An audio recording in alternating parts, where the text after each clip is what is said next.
Hello and welcome to Building Tomorrow's Insurer, where we explore the cutting edge of insurtech and digital innovation in the insurance industry. I'm your host, Nigel Fellowes-Freeman, the founder and CEO of Kanopi, and today I could not be more excited to be joined by, some would say, a visionary in the insurtech space, I think, Dr. Andrew Johnston. Andrew is no stranger, actually, to the podcasting world. He is on many a podcast.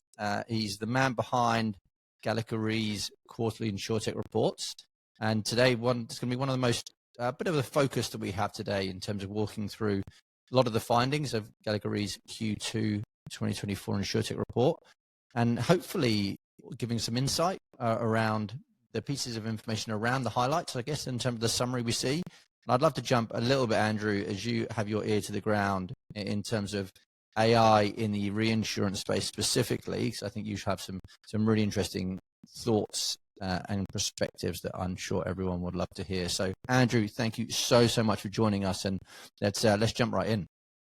What an introduction! Thank you so much, and really looking forward to the conversation with you.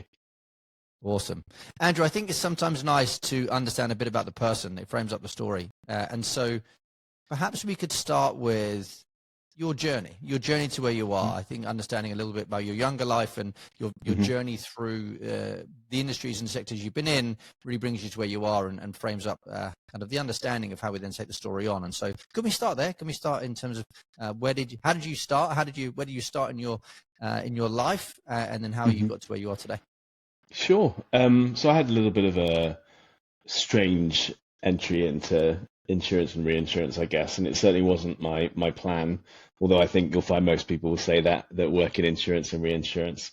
I kind of grew up all around the world, which was a real privilege and very eye-opening, and was fortunate enough to spend a lot of time in Asia growing up, and decided to sort of study Japanese and economics at university in London.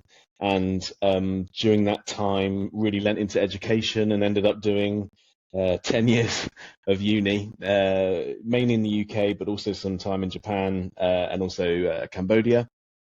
And wrote a PhD on the Cambodian genocide, which got picked up by the UN. So I ended up working in the tribunal in Phnom Penh for a little while.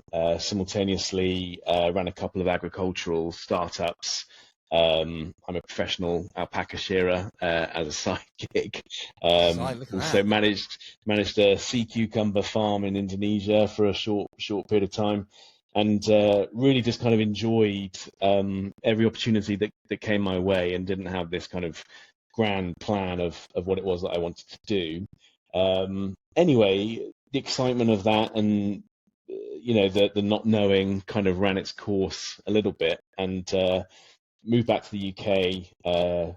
My dad is a kind of old school, stereotypical insurance person, and he introduced me to my former employer, which was a reinsurance broker called Willis Re.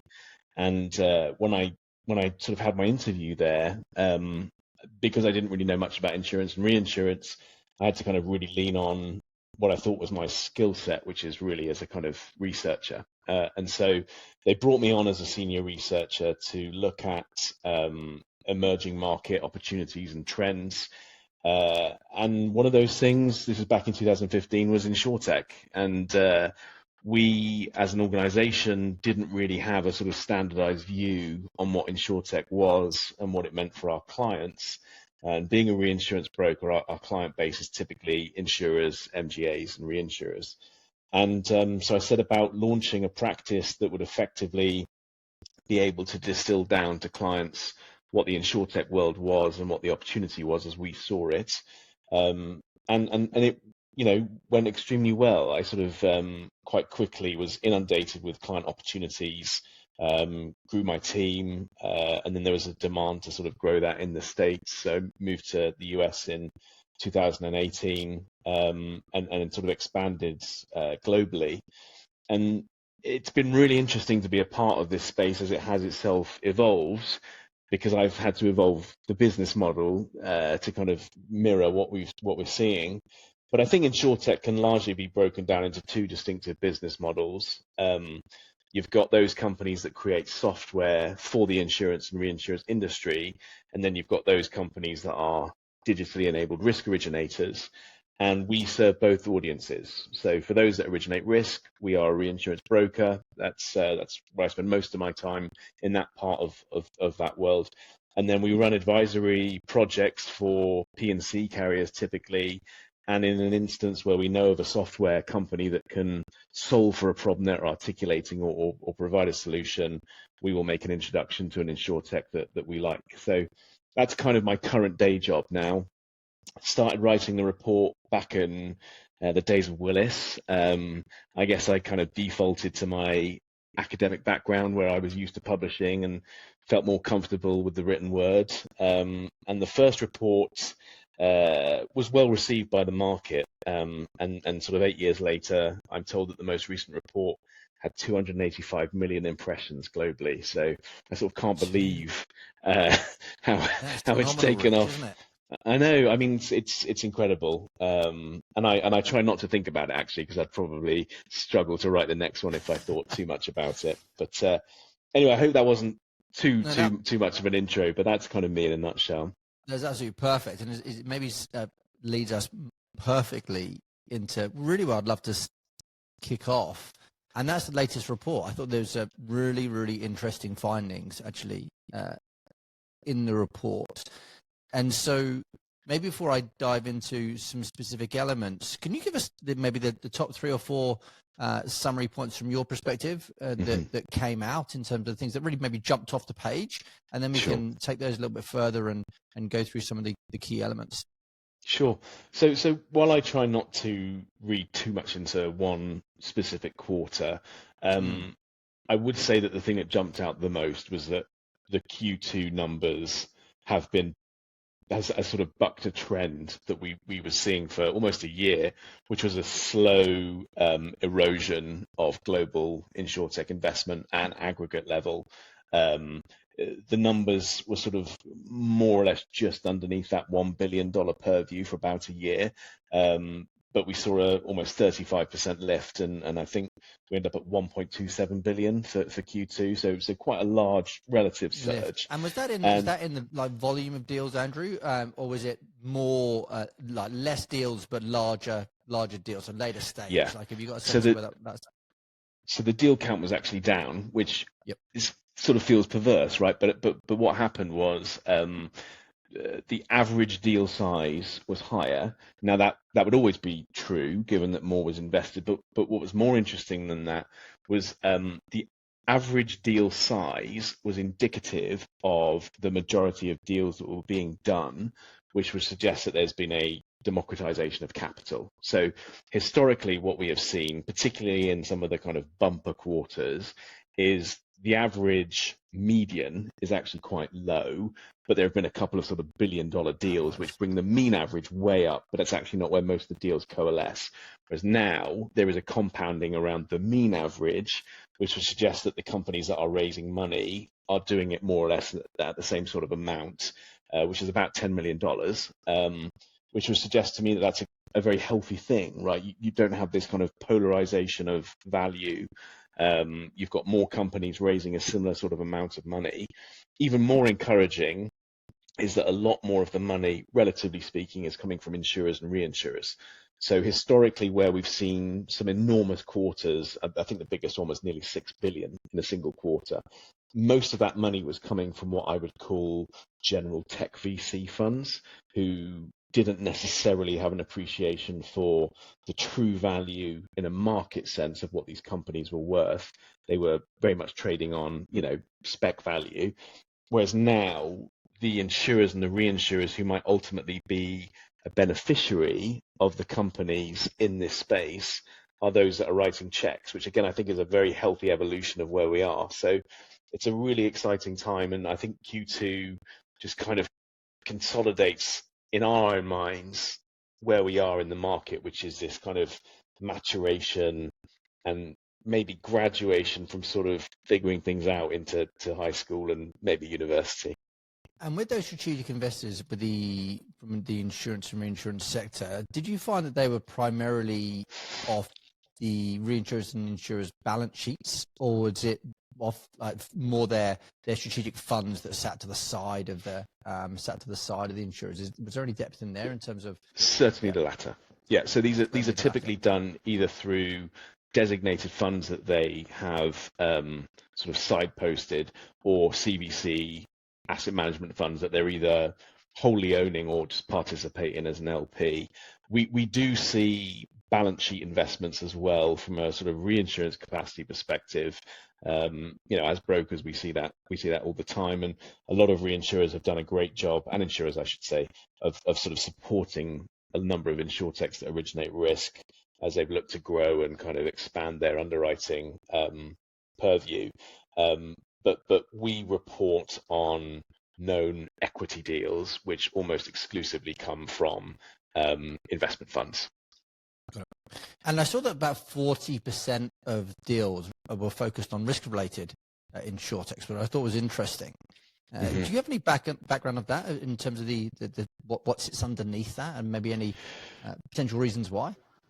It's again, it really bucks the trend. About 80% are generally focused on distribution, so to have a real focus on risk. So these are companies that are focused on underwriting, pricing, portfolio management. I think is extremely interesting. It could just be a fortuitous timing issue, and that's part of the reason why I don't read too much into any one specific quarter. But I would say that the market environment at the moment is potentially a positive one for those companies focused on risk. I think there's also a demand for product development. I think there's a demand for specific risk distribution strategies. I think a number of insurtechs have also got more to grips with what their offering could be, and it doesn't just have to be in distribution specifically. It can involve some areas of risk.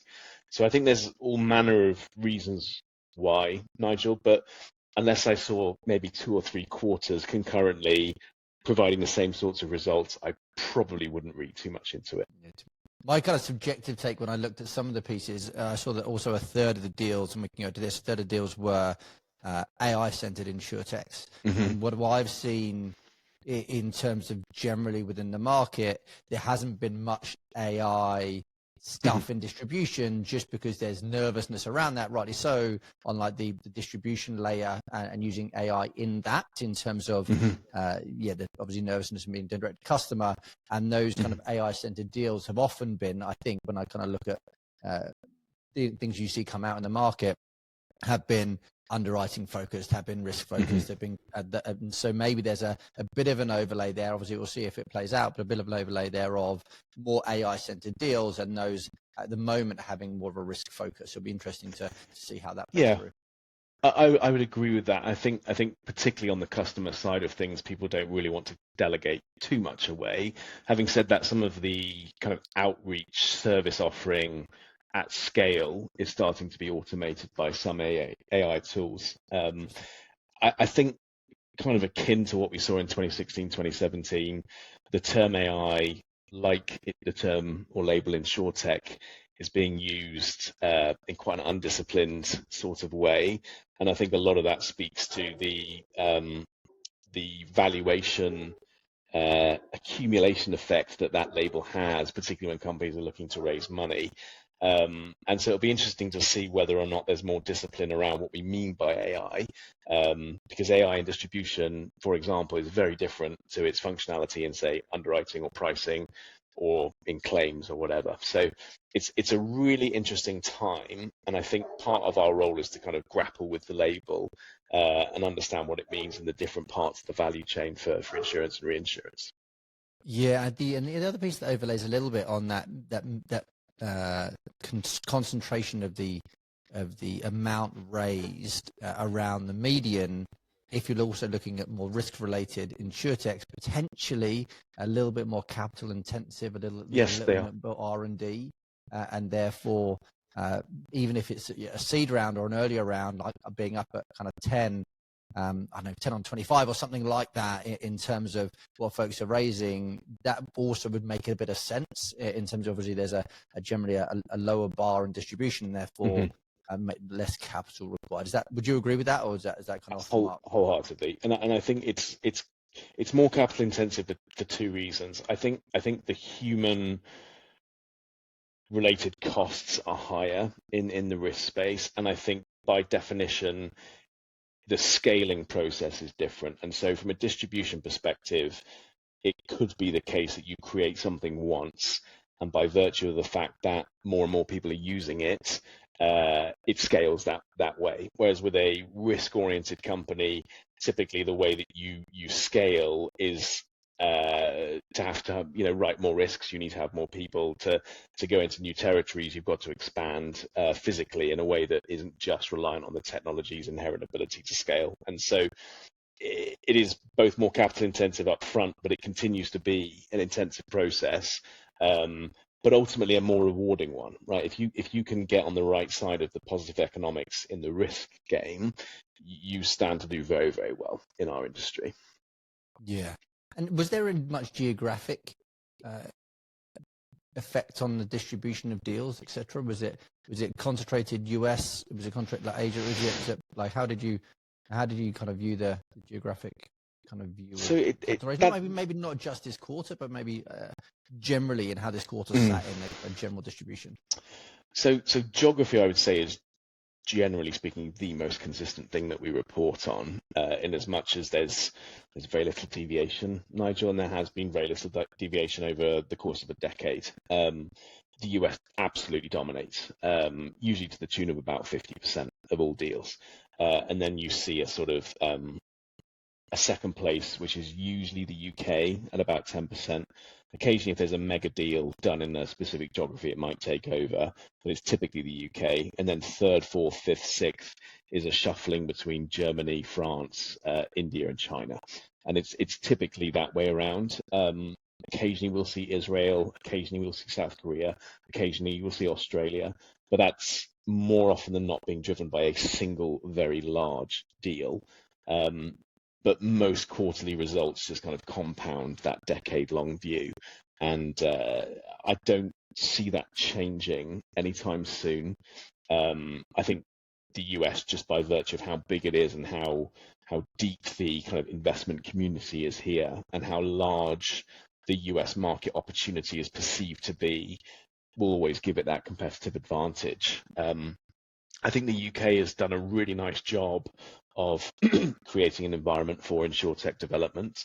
And I would say London in particular is probably the city on earth that has all of the ingredients required to make somewhere a success. In the US, I can't think of a single city where you've got the insurance acumen, the investment acumen, and the business opportunity that you do in, say, London. But outside of London, the UK isn't really providing too much.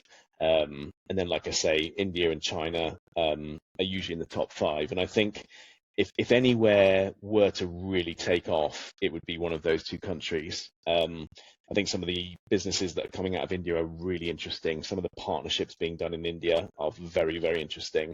And then the growth opportunity in both of those countries as well, particularly as we discuss use of technology to solve some of the insurance gap problems, is seismic. I mean, there is no bigger opportunity on earth. And so it's pretty interesting to watch those two countries as well. Yeah, and we touched on it a little bit, but I noticed that there was also this B2B shift in terms of, I think, let me read stat. It was about 57% P&C and 71% L&H B2B.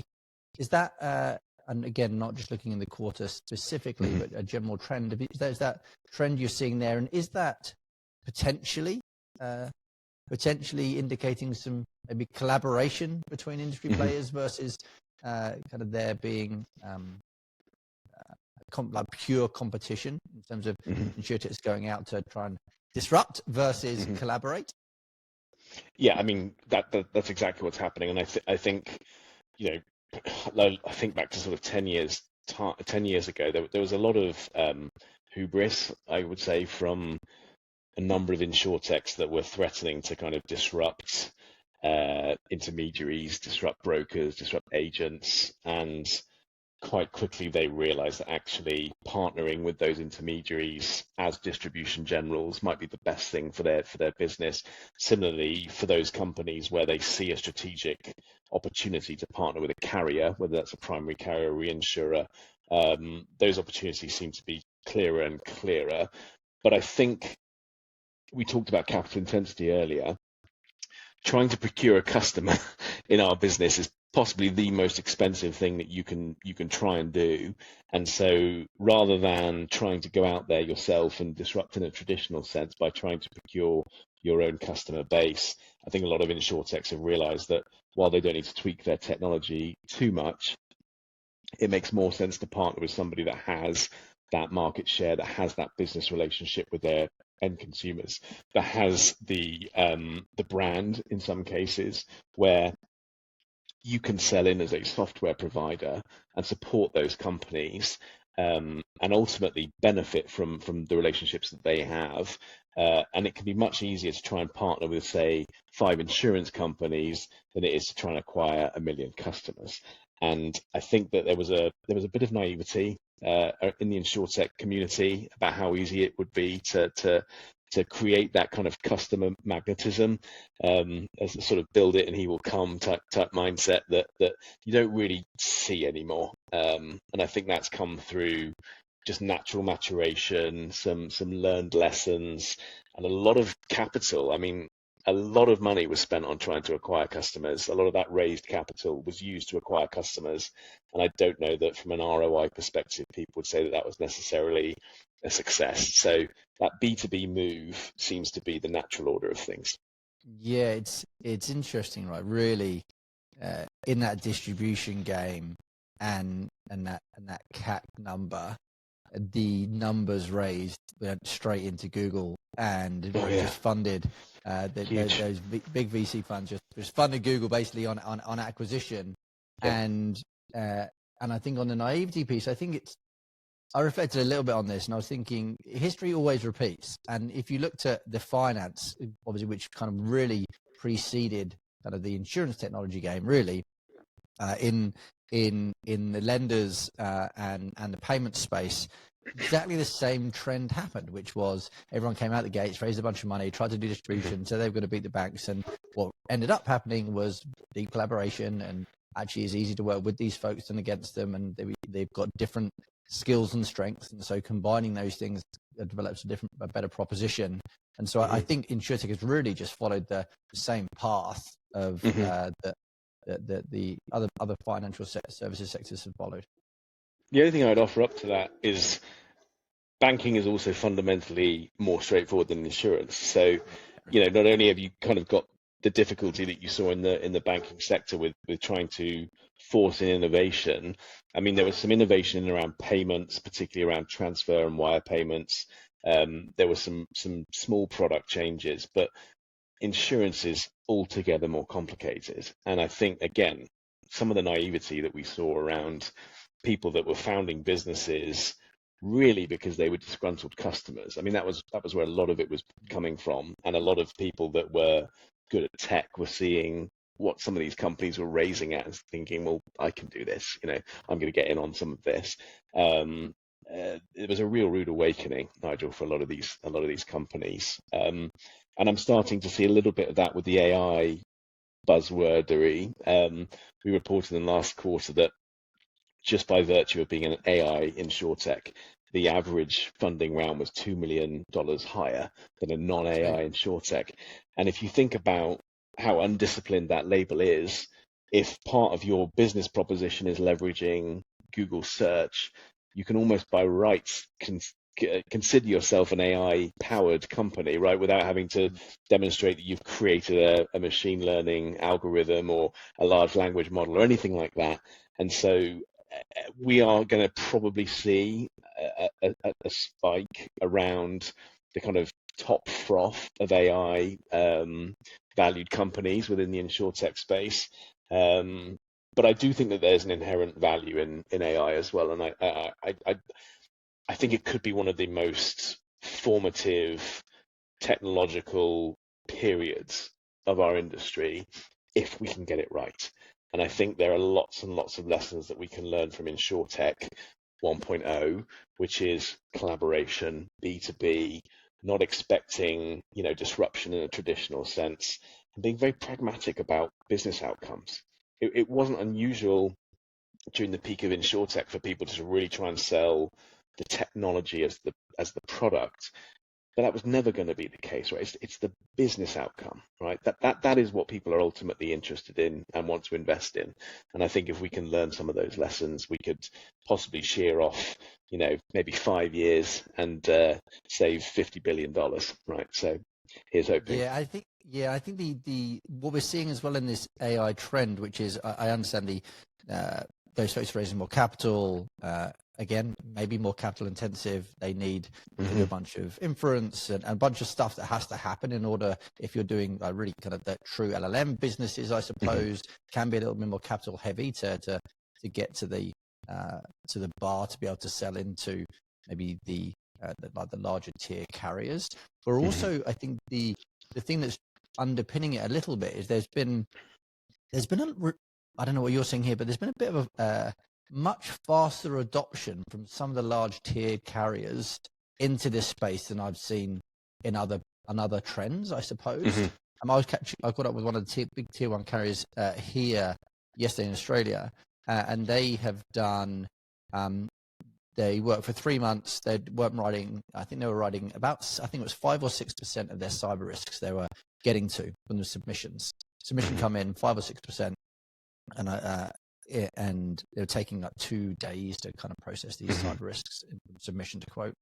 They spent 3 months, a couple of $1 million, and they've gone from 6%, I think, 5 or 6% to 100% of submission. Wow. 100% submission. And that's gone down to kind of 4 or 5 minutes. So submission, risk analysis, taking all the submission document plus all of the associated as well with cyber, lots of annual reports, etc. Is it an appetite? Does it match to what we want? Underwriter says yes, then goes to price. Price comes back, goes back out to broker. And so they've transformed the business, and they're now hiring more folks into that business now, and it's a really growing part of their business, which was a real laggard. And so I think that it demonstrates that. And obviously there's a bunch of examples in the UK that I've seen too, that these large carriers are taking this really seriously and investing capital and not just doing little POCs, but taking these things into production. And so to your point around it being very transformative, I think some of the carriers that have realized that are really now moving and investing kind of real capital and real human resource to go, how do we have the right use cases here to solve some hard problems? Yeah, I would say that's what we're seeing as well. And, inherent in that is a degree of FOMO, but I think that there's also some really interesting projects that are being done.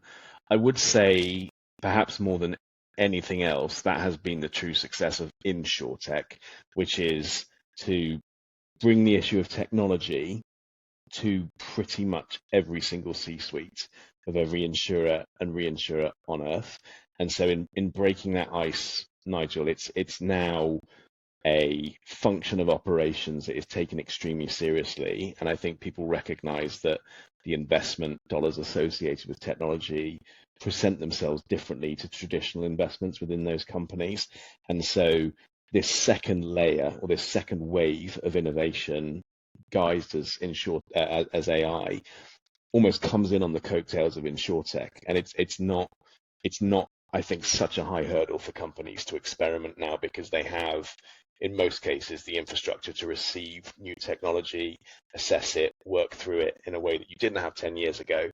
And like I say, I think that's probably one of the biggest gifts that Insurtech has offered the industry.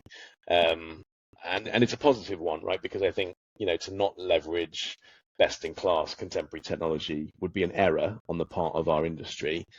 To my earlier comment, I just think we can do a better job of articulating the business outcomes that we need to receive and not get too fixated on the technology for the sake of the technology, which is difficult, right? Because cool, shiny tools attract interest, but if they don't justify themselves, it's a bit of a vanity project, isn't it? Yeah, I suppose that the the output of that example I just mentioned, like 6 to 100%, like that's really the business outcome. That's a business outcome. Business output business outcome you're trying to get. Mm-hmm. Can we pivot a little bit into, but staying on the AI theme, but pivot a little bit into the reinsurance industry? Obviously, something you're really deep in. Is there any maybe examples of what you're seeing within the reinsurance space specifically on pricing, underwriting, portfolio management? I don't know, are there areas that you're seeing that AI is being really well used for? Maybe any specific use cases you've seen? Yeah, I mean, just to caveat this, I would say that the integration of AI into the reinsurance space is a long way behind where it has been with primary carriers. Yeah, but I would say probably the most effective use has been the review of an assumed portfolio, where you look for aggregations and concentrations of certain types of risks, so that when you are receiving a seeded portfolio from a primary carrier, you're able to assess the extent to which there is aggregation and an overly concentrated number of risks that you would want to consider as you price the book of business. And so that's probably the most effective use of AI, and that is using it to look for where there are data similarities, looking for where there's symmetry, looking for multiple geocodes or multiple class codes in one particular place, where you're not replacing what the person can do, but you are processing data at scale and then informing the expert, informing the human where to look or where to spend more of their time looking, so that when you do price a book of business, or you do make a decision on whether or not to bind,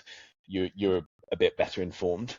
I'd say that's probably single-handedly the area that we've seen the best use case of AI, is kind of looking for anomalies and looking for aggregation.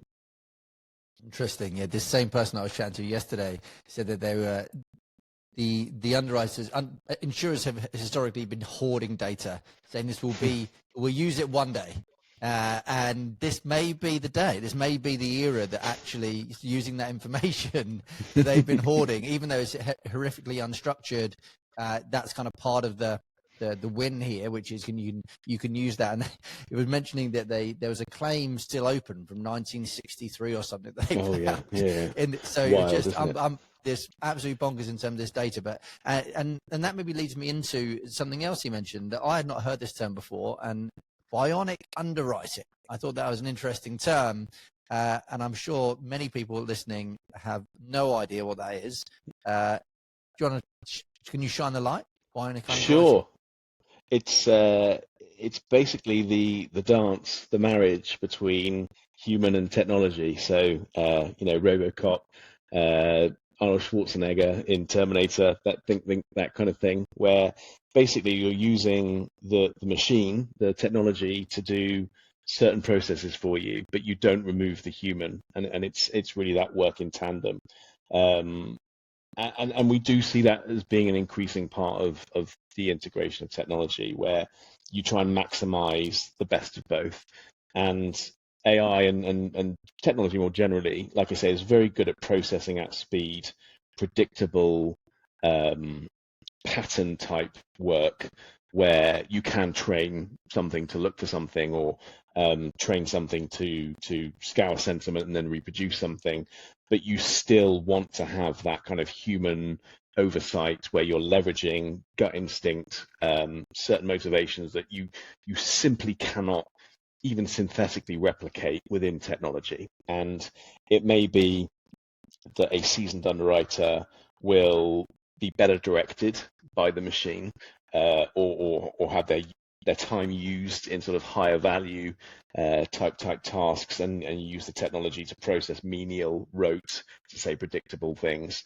But I would never delegate one over the other. And we have seen some insurance companies experiment with 100% delegated AI underwriting, and the results have not been very good. So, oh, really? Yeah. So I think there's a valuable lesson learned there. But it's like I said, it's a great marriage, right? It's really what you want the outcome to be. We're certainly not advocating for the reduction of human capital. We're certainly not advocating for laying people off. That would be a mistake in our opinion. It's just about making the most or doing the best by what you have. And there's human intuition that you will never ever be able to put into a technology.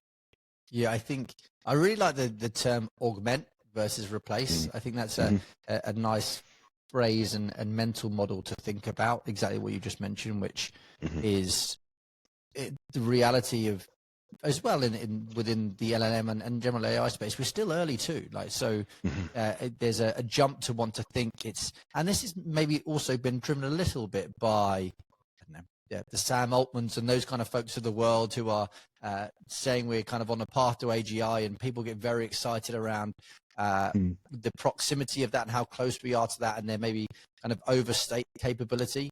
And even though the trajectory has been so fast and so impressive, you can very easily jump to think, okay, well, it can solve all of my problems today, and that just isn't the case. And so I think, to your point around being thoughtful around use case, thoughtful around the augmentation of human capital and the technology, seems to be the right mix today to get the best, as we've mentioned, business outcomes. I think so. And I mean, again, we encourage clients to sort of look at what also exists today, and when they're articulating, a desired business outcome, a lot of it doesn't need to be as pioneering as people might think. And I'll give you an example that doesn't really sit in insurance, but if you look at some of the material that's being published around self-drive vehicles, right? And people will articulate the upside, which is you don't have to be involved in driving. You will be able to work on your journey uninterrupted. You can have a drink if you want to, et cetera, et cetera, et cetera. Cynically, you could say, well, they're all things that the locomotive allow you to do, and that's technology has been around for 300 years. And so is it worth spending billions of dollars trying to develop outcomes from self-driving vehicles versus laying some train track, which is very, very well understood? So I think a lot of it is just understanding what it is that you want to get out of something, and just constantly looking at the landscape to see whether or not something already exists, or if something's truly fit for purpose, and not just doing something because you can. Because I think just doing things because you can, which a lot of insurers and reinsurers seem to be experimenting with, can quite quickly become a very, very expensive game. And to your conversation yesterday, this thing about data, I mean, not all data is equal, right? And we do actually see some companies being hampered by the sheer volume of data that they have that isn't appropriate. And again, it comes down to this sort of human intuition, having a hypothesis. What is it that I want to achieve? Where do I want to be in 5 years' time? And taking the best from everything that's available to you to try and be the company of the future while maintaining an identity that you recognize. Yeah. Super interesting.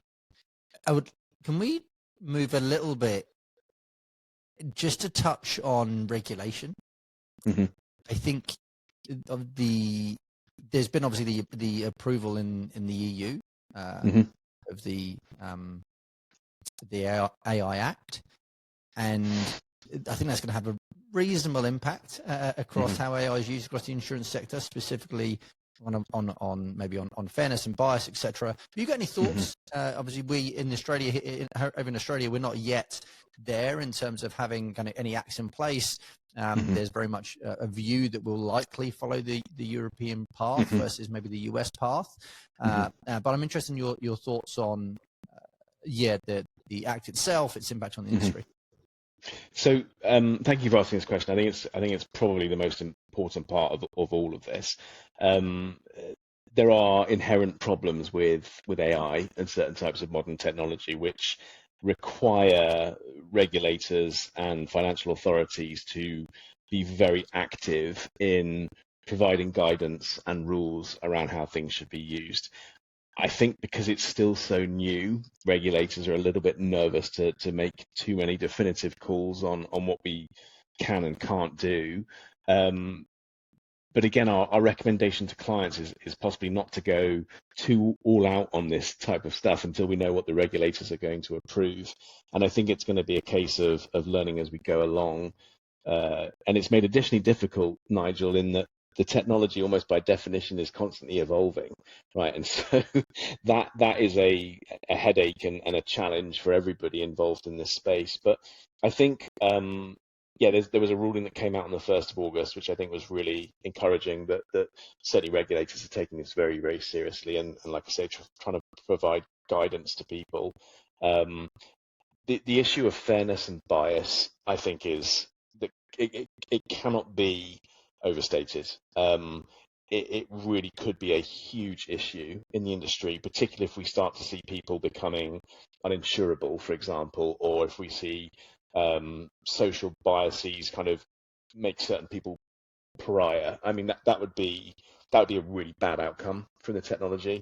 And so I think we've just got to be very honest with ourselves about constantly checking in on what it is that we're doing. And I think if the insurance industry, along with the regulators, along with the technology companies, can work together and communicate freely about shared outcomes, then we'll be in a good place. But it's very nascent at the moment, and those acts are likely to change significantly, I'd anticipate, over the next couple of years. Yeah, and I agree, and I think the regulators almost being forced to maybe regulate quicker than they normally would, because there's these nervousnesses around its impact, but exactly what you said, which is the speed of movement, the speed of change, is the real risk is that there's regulation put in today that before the regulation's even in, then the technology and what it's trying to regulate is completely evolved and changed and looks different, feels different, acts different, all of those pieces. And so I think, again, I haven't done a little bit of work here, but I think it's something be interesting to read up on, which is just because there's a new technology and a regulation on it, that's happened historically over time in terms of when new technologies come in and regulation tries to catch up. Yes, we may be going a little faster today, but I think looking historically at how regulators and innovation work together and learning some lessons from the past, I think maybe a good way to go to make sure we kind of balance not stifling the technology, not stifling its use and its impact on the world and its positive impact on the world, but also kind of setting up the rails for folks to work within.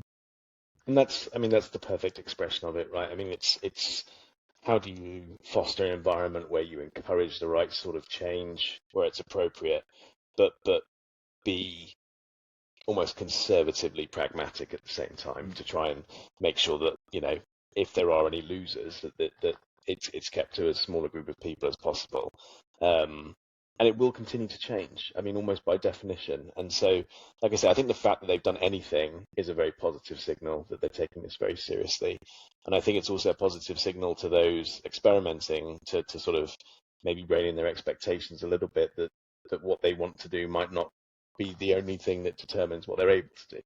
And it's an exciting time. And somewhat perversely, I think, AI may actually come to its own rescue, right? It may be that AI functionality is part of the guardrail process, as you described it so nicely. So we'll wait and see. Wait and see. Let's move to capital markets. But I'm sure when you pull the report together and just generally in and around your day to day, you mentioned a little earlier on in the conversation around the depth of capital coming from strategic, maybe more than traditional VC.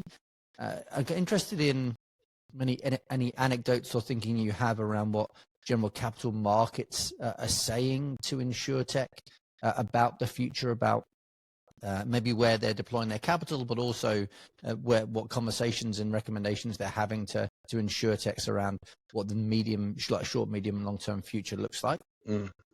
So I think, particularly the kind of general VC funds have certainly made it less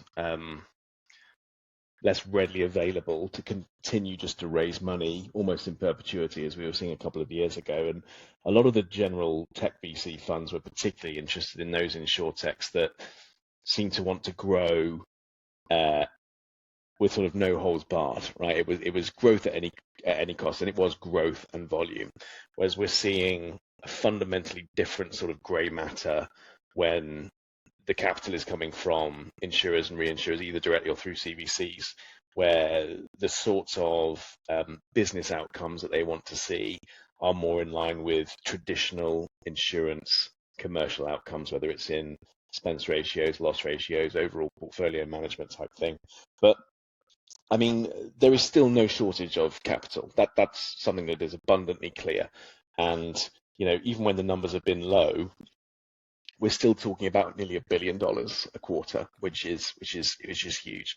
And I think that as insurtechs continue to become better versions of themselves, some of that general tech VC capital will probably come back. What will be interesting to see is the extent to which insurtechs are actually pickier about the sort of capital that they want to work with, and whether or not they do see the value of that strategic capital that has arguably more traditional business metrics at the heart of what they're looking to fund, versus those companies that will continue to push insurtechs to grow at any cost, because of some of the less happy outcomes that we've seen come about from that. I think what will also be very interesting to see is how the general market responds. And as market prices become more favorable, will we see more companies go public? I think the IPO market at the moment probably wouldn't lend itself very well to companies wanting to go public, but that might not be the case in 2 years' time. And so, again, I think it'll be interesting to see whether or not there's more leverage from the recipient side. Again, time will tell. Like a couple of years ago, we would never ever see debt deals being done with insurtechs. It was nearly always an equity swap. We are seeing more debt deals being done now, and I think there is a degree of discipline and transparency that is inherent in those deals, which usually demands a more sort of sophisticated business running and sort of command of financial reporting. And it'll be interesting to see if they grow as well. So it's a really interesting space. But I would say that we've gone from huge numbers, but very homogenous type capital, to slightly smaller numbers, but a much more heterogeneous market of capital. Interesting. As I'm not sure if it's Warren Buffett or Charlie Munger who says, show me the incentive and I'll show you the outcome, or something similar to that. And the reason I kind of comment on that, which is to your point around VC versus strategic, like VC is a outlier business. Like they would rather you be 0 or 1, not 0.5. Like you need to be big or you die, and therefore like the growth at all costs, lots of capital.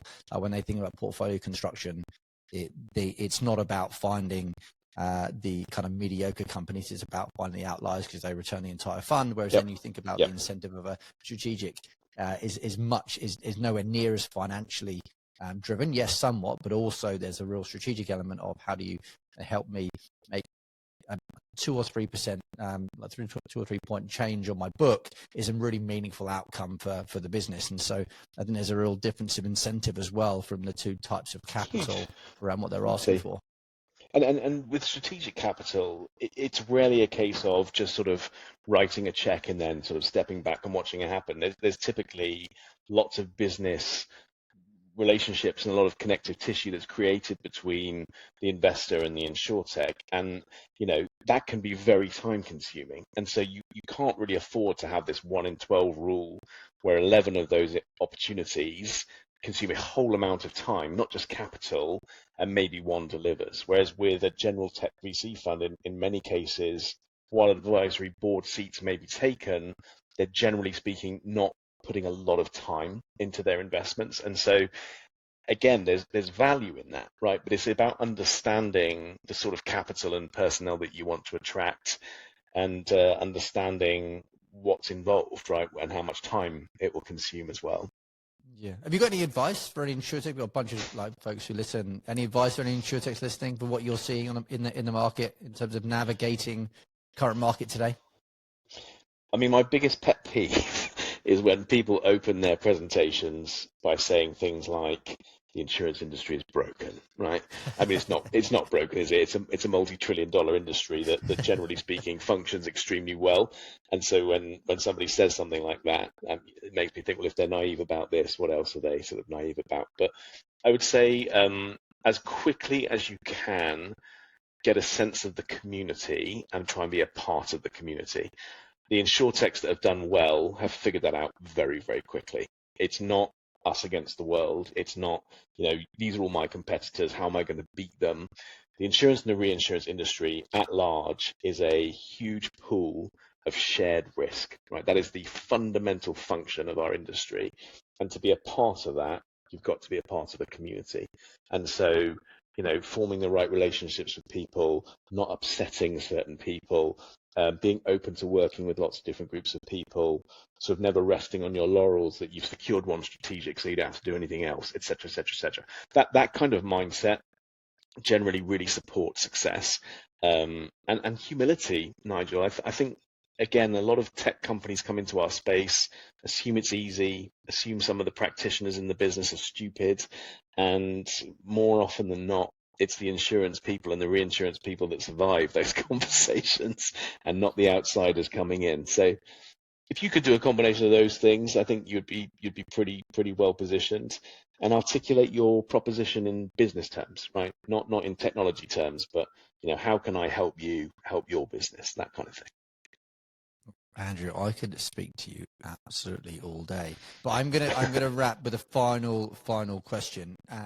And the reason we started the pod was we wanted to look to the future.